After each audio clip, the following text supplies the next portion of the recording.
Kefas, perkataan yang lunak dan lembut.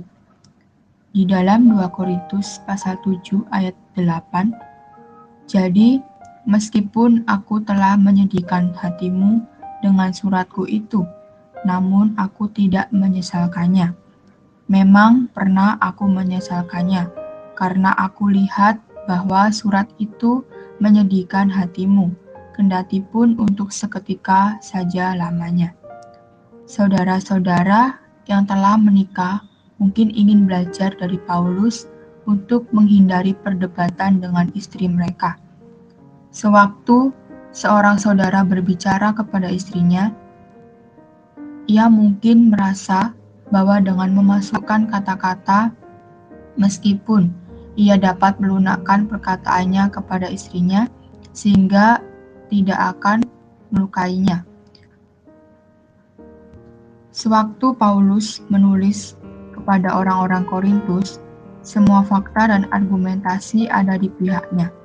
Orang-orang Korintus tidak memiliki perkataan apapun.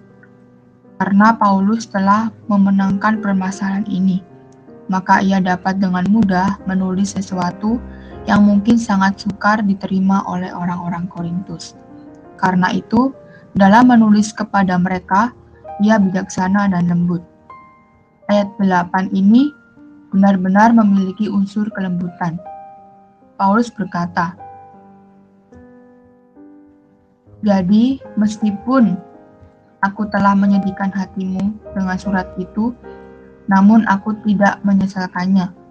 Di sini ada kelembutan. Tetapi misalnya Paulus berkata, dalam menulis surat yang pertama kepadamu, aku tidak melakukan apapun yang salah dan aku tidak menyesalkannya. Cara pembicaraan yang demikian tentunya akan menyakitkan. Namun, Paulus tidak mengekspresikan dirinya dengan cara demikian.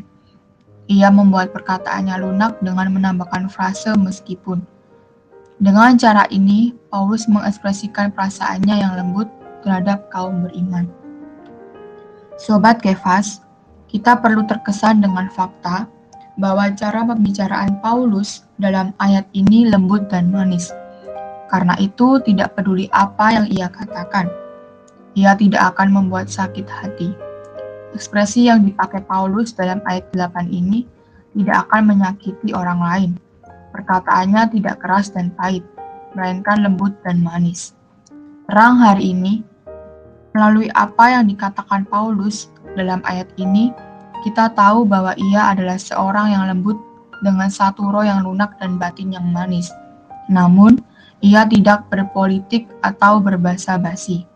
Poin doa, berdoa agar kita di dalam pengalaman kita tidak menjadi orang yang keras dan tergesa-gesa dalam berbicara, namun perlu lembut dan lunak seperti Rasul Paulus.